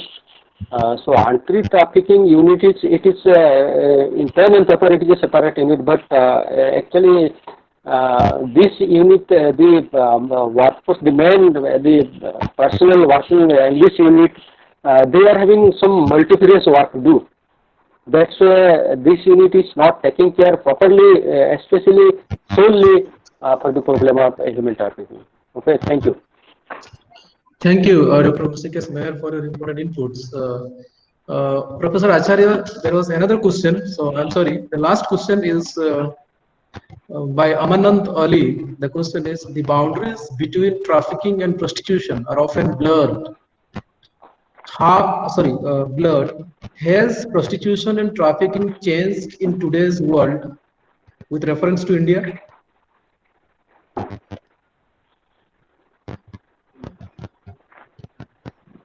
Professor Acharya.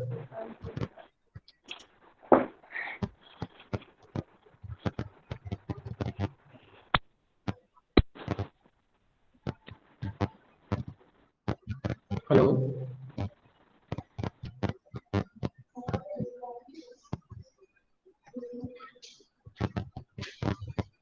Professor Acharya, can you hear me?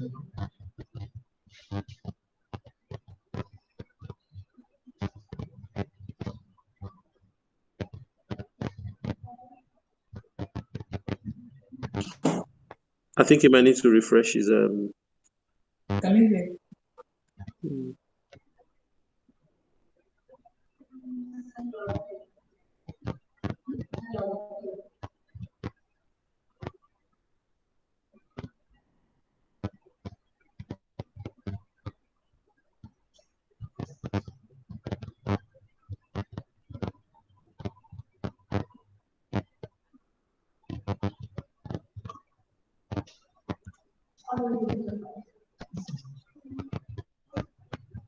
Yes, Professor Acharya. Your audio is off, sir. Kindly turn on.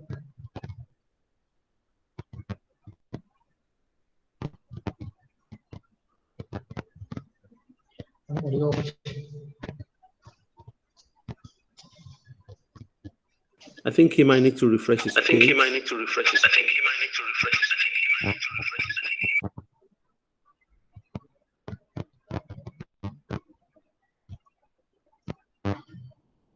Yes, yes.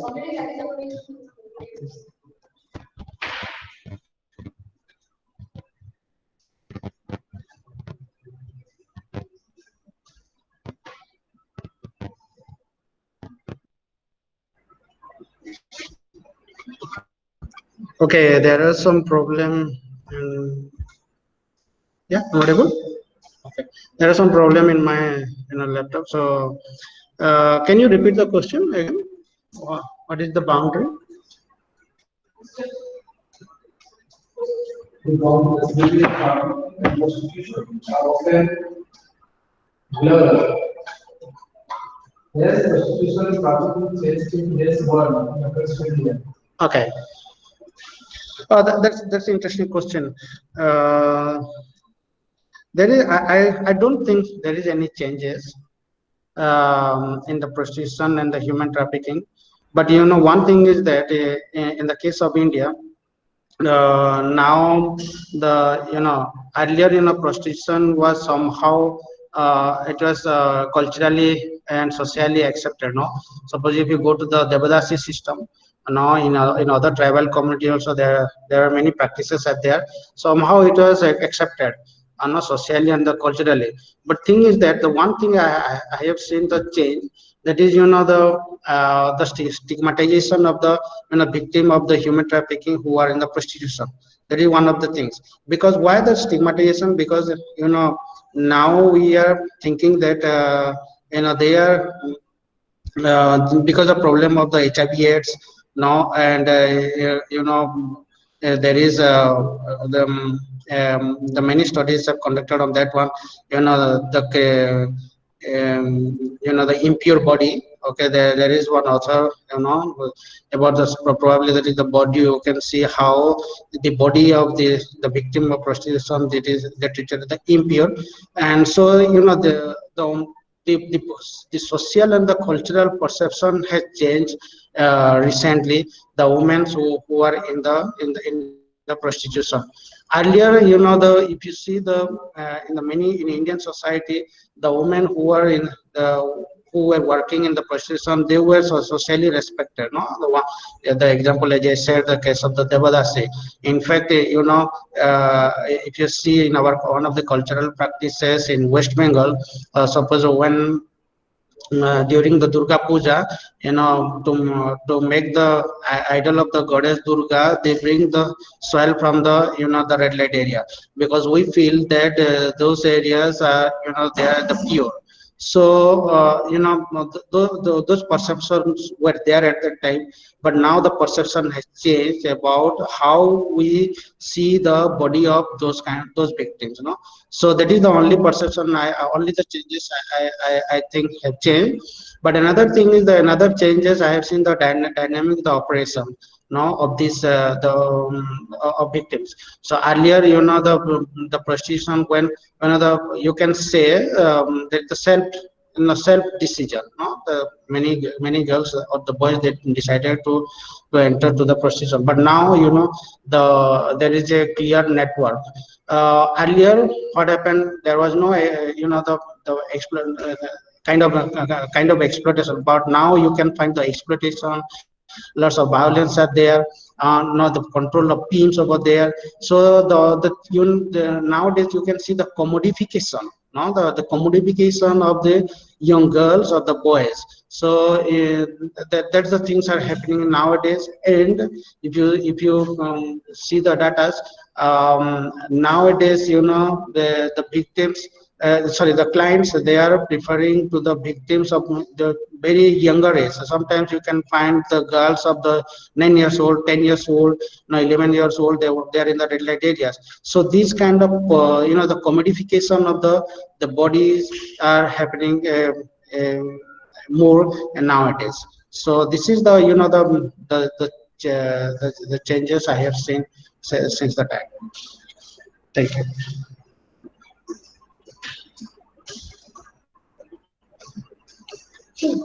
Thank you, Professor Acharya, for response to all the questions in a very systematic way. Now I request my colleague, Mr. Kumar, to propose one more things. Hello, am I audible? Yes. A very good morning to one and all. We have almost reached at the end of this week-long international webinar on migration and human trafficking. This is the first international webinar in the Department of Anthropology in this coronavirus pandemic situation. We had 8 interesting sessions where the resource persons delivered their lecture on different issues related to migration. They further addressed various dimensions of human trafficking in general, but trafficking among women and children in particular.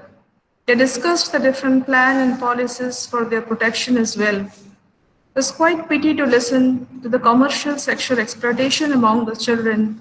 We also got an insight about the social orphanhood. On behalf of the Department of Anthropology and Center of Excellence of Regional Development and Tribal Studies, I'd like to extend my heartfelt thanks to our esteemed Vice Chancellor, Professor Kumar for his administrative support in spite of his busy schedule. My special thanks to all the resource persons for accepting our invitation to deliver their lecture. To name them, Professor Jennifer, Professor Cameron, Dr. Charles, Dr. Nora, Armando, Dr. Hrishikesh Meher, Adeleye Lewis, and Professor Arun Kumar Acharya. I am thankful to Professor Arun Kumar Acharya, who is the convener of this international webinar. I shall fail in my duty if I do not thank all the members of the organizing committee and also the persons associated for the technical support. At last but not the least, I would like to thank all the participants for their patience listening and also their active participation in raising their queries and seeking clarifications. Thank you very much. Thank you. Thank you. Thank you, Dr. Pramanik. I would like to inform all the participants that the certificates will be sent to you very soon through your email IDs. maybe within 2-3 days. And once again, we thank all the participants for your patience, hearing, and your cooperation. Thank you very much. The session is over. Thank you. Thank you. Thank you. Thank you. Thank you, sir.